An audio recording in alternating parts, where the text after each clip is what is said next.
À Thuin, en Belgique, l'ASVI, l'Association pour la sauvegarde du vicinal, anime le centre de découverte du chemin de fer vicinal et exploite le tramway historique Lobe-Thuin. Un musée vivant qui entretient la mémoire de ce que fut le plus grand réseau de trams au monde. Bonjour et bienvenue dans l'Aiguillage. Thuin est situé non loin de Charleroi, dans la province de Hainaut, au confluent de la Sambre et de la Bimelle. Le centre de découverte du vicinal s'est installé sur le site de l'ancienne gare de Thuin-Ouest, sur l'ancienne ligne 109 de la SNCB qui reliait Mons à Chimay. Une desserte fermée au trafic voyageurs dès 1964, puis à celui des marchandises dans les années 80. L'Association pour la sauvegarde du vicinal, qui a été créée au début des années 70, y fait circuler dans un premier temps quelques trains spéciaux. Mais alors que le reste de la ligne est déferré, elle parvient à en préserver quelques kilomètres pour donner vie à son projet de création d'un musée.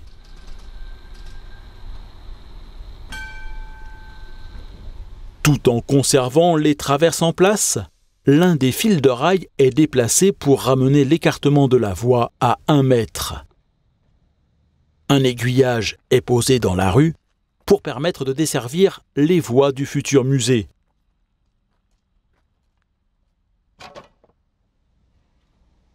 Car le projet porté par la SVI est bien celui d'un musée vivant, alliant exposition et circulation de matériel ancien ayant appartenu au chemin de fer vicinaux.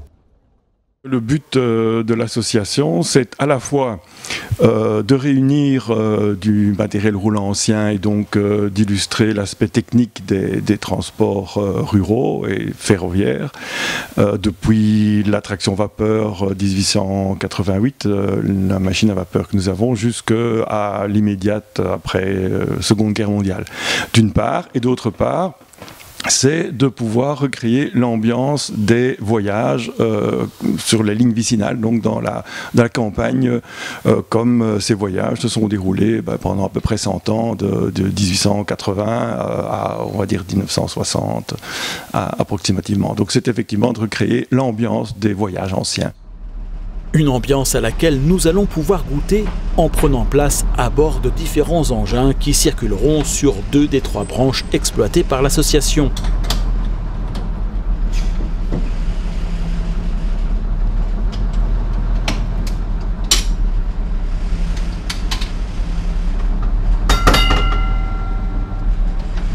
Vers Bienne-sous-Thuin, à bord d'un tramway à moteur thermique.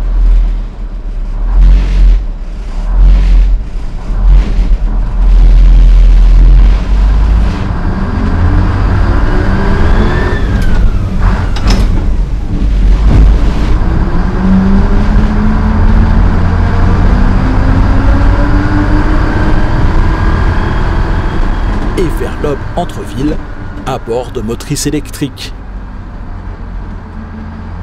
Une 3e courte ligne n'est accessible que le dimanche. Elle permet de se rendre dans le centre de la ville basse de Thuin.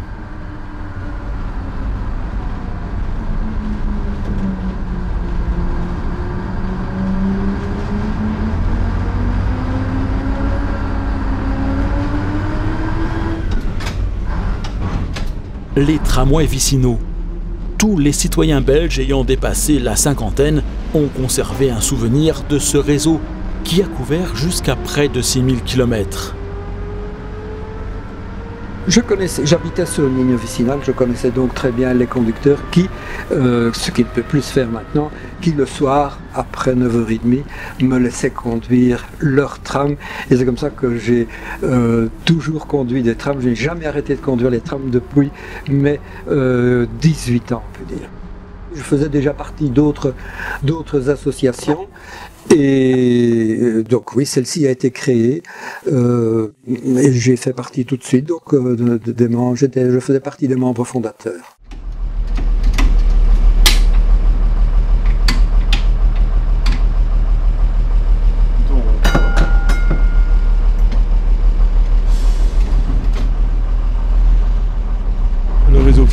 final faisait environ 6000 km de ligne, de manière très homogène. Enfin, c'était une société nationale et elle a été constituée en 1885 pour compléter le chemin de fer à voie normale, donc le grand réseau, et desservir les endroits qui n'étaient pas desservis par le grand chemin de fer. Quand vous traversiez la Belgique jusque dans les années 50, vous rencontriez à tout endroit, le long des routes, des évitements remplis de wagons chargés de betteraves ou de bois en fonction des régions. Et également, avant l'ère de la voiture, tout ce qu'on appelle maintenant les nafteurs ou les dessertes périurbaines ou interurbaines étaient assurées par les chemins de fer vicinaux. Pour exploiter les lignes électrifiées de son réseau, la SNCV a fait construire 400 motrices dites standards. Ce sont des motrices qui ont été construites en 1938, depuis 1938 jusque même dans les années 40, et qui ont été modernisées vers 1951 environ. Donc modernisées, quand on dit modernisées, on a supprimé les cloisons donnant accès de la plateforme vers le compartiment, une cloison centrale qui séparait la première de la deuxième classe, et puis encore une troisième cloison qui séparait donc vers la plateforme arrière.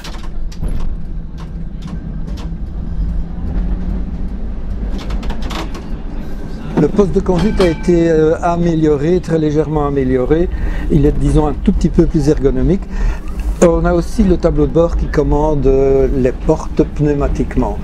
Ici, on ne les a pas mises en service, mais donc les portes sont commandées pneumatiquement, ce qui était évidemment un avantage pour le conducteur, et aussi la circulation dirigée des voyageurs, ce qui fait que les voyageurs étaient obligés de monter par la porte arrière, passer devant le receveur, et puis prendre place et sortir par la porte avant. Donc c'était la circulation dirigée des voyageurs.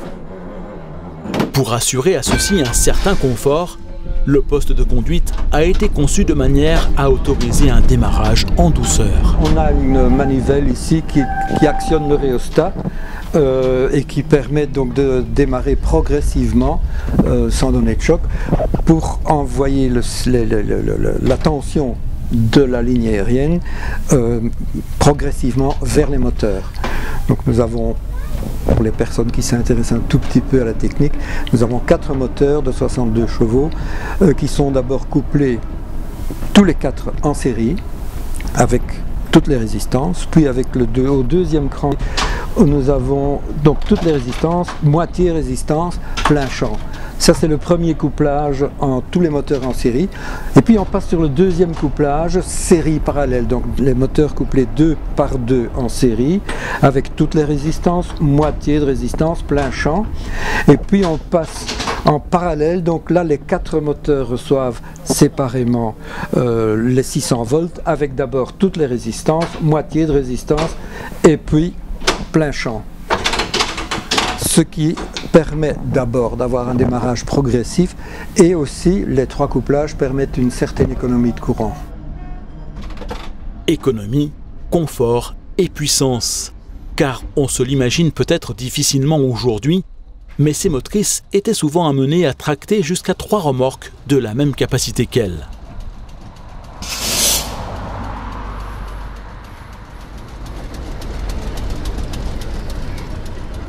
L'une des vocations des chemins de fer vicinaux était de compléter les dessertes ferroviaires offertes par le grand chemin de fer.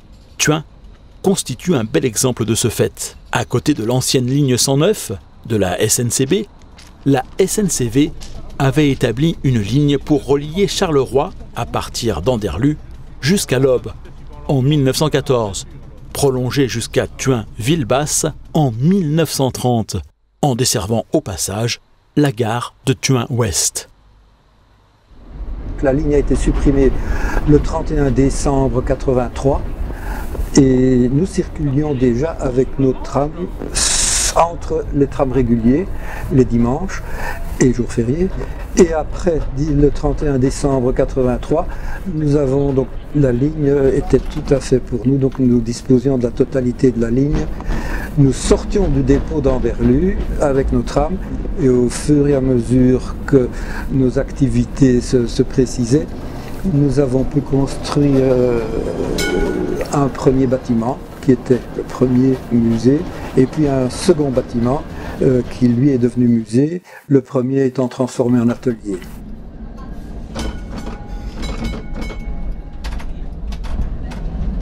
Nous étions partis sur essentiellement les anciens matériels électriques. Donc il nous a fallu, par simplicité, de retrouver encore une ligne qui existait encore et qui avait à la fois une infrastructure électrifiée et qui avait un attrait touristique qui était suffisant que pour mettre en valeur le matériel. Alors on est donc dans les années 80 à ce moment-là, et la ligne qui dessert Thoin ici dans la haute vallée de la Sambre présente de très jolis paysages. Elle était encore en exploitation et nous nous sommes installés d'abord uniquement au niveau des circulations, et puis on a pu trouver à s'installer sur les débords de l'ancienne gare de Thoin-Ouest, où nous nous trouvons maintenant. Quant à la collection en possession du musée, elle compte une cinquantaine de pièces, dont une trentaine sont exposées, les autres nécessitant encore de très gros travaux de restauration. Et pour cause, certains des éléments qui la constituent ayant eu de drôles de destins. Elle s'est constituée d'abord par le rachat, puisqu'on n'était pas connu, et n'étant pas connu, on devait racheter, et donc on était en concours avec des ferrailleurs sur des marchés de mitraille. Bon. Et puis on a pu négocier une convention avec les chemins de fer vicinaux pour éviter les mises à mitraille et avoir une mise à disposition du matériel. On a néanmoins continué à racheter du matériel, mais qui n'appartenait plus aux chemins de fer vicinaux, mais qui étaient des chalets de jardin, des bureaux de chantier qui avaient été faits à base d'anciens véhicules et qui ont été restaurés et qui se retrouvent maintenant revenus des véhicules ferroviaires, alors qu'ils ont été poulaillés aux cabanes de jardin pendant des dizaines d'années. En revanche, une partie de la voie étant dans un état de dégradation avancée, l'association a dû renoncer à exploiter la section de ligne comprise entre l'Aube et Anderlues.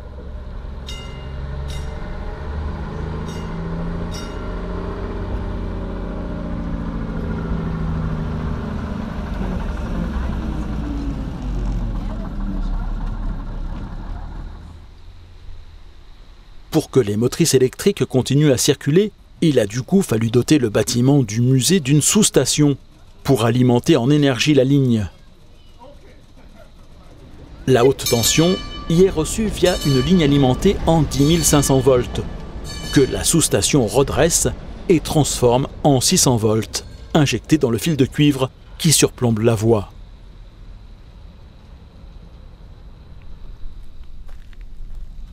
Parmi les véhicules préservés, il y a ce PCC, dont l'allure est très particulière et se distingue fortement des autres matériels ayant évolué sur le réseau des chemins de fer vicinaux. Et pour cause, c'est une motrice qui a été conçue sur le modèle et selon des brevets appartenant au tramway américain des années 30. Des motrices que les chemins de fer vicinaux n'ont jamais vraiment réussi à intégrer au reste de leur parc de matériel et que les voyageurs n'ont jamais apprécié. C'est une illustration du plan Marshall, donc on se trouve après la Seconde Guerre mondiale et les Américains, pour aider la reconstruction de l'Europe et le redémarrage économique, aident les entreprises européennes et entre autres en mettant à disposition des brevets américains.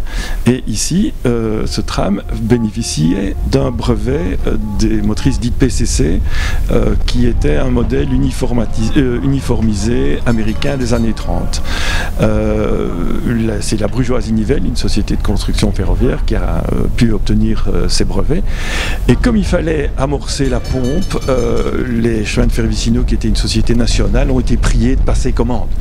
Et donc la SNCV a commandé 24 motrices qui ont été les premières construites sous ces licences américaines et qui représentent le design américain comme il existait aux États-Unis dans les années 30. Donc on est tout à fait dans l'ambiance des transports américains des les années 30.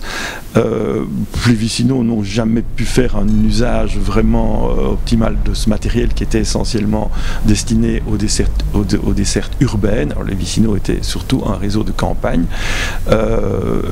Ils les ont mis en service sur des lignes rapides comme Bruxelles-Louvain.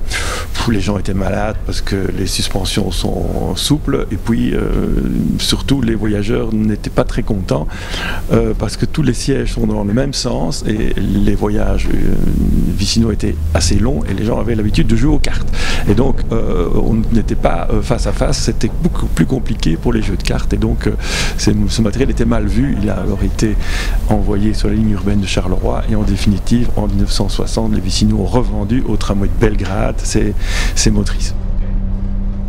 Des motrices pourtant porteuses de nombreuses innovations pour l'époque.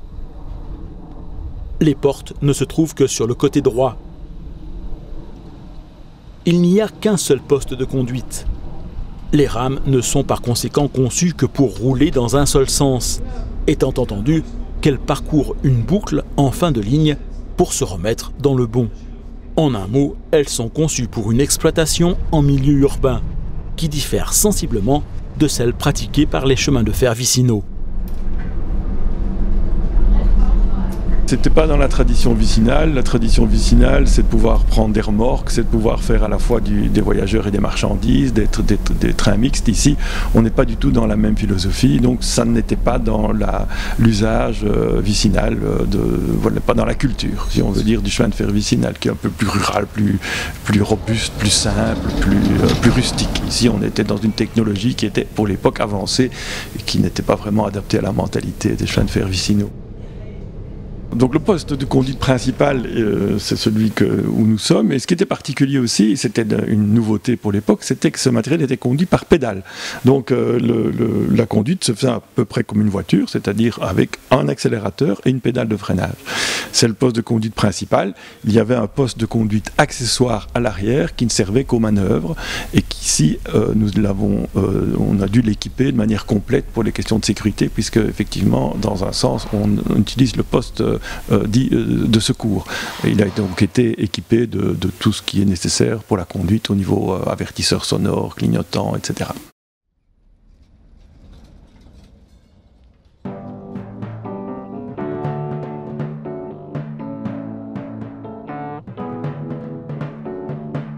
Le centre de découverte du chemin de fer vicinal est ouvert d'avril à octobre, avec une nouveauté pour la saison prochaine, la circulation de tramways tractés par une locomotive à vapeur. La semaine prochaine dans Aiguillage, retour sur la première édition de l'exposition Savoie Modélisme qui s'est déroulée début novembre au centre des expositions de la ville de Chambéry. Merci à toutes celles et à tous ceux qui permettent à cette nouvelle saison d'Aiguillage d'exister. Soutenez vous aussi Aiguillage en devenant à votre tour un aiguillonnaute VIP. Pour un montant laissé à votre libre appréciation, vous pourrez accéder à une version sans publicité des reportages d'Aiguillage et à la possibilité de les télécharger très simplement et en haute définition.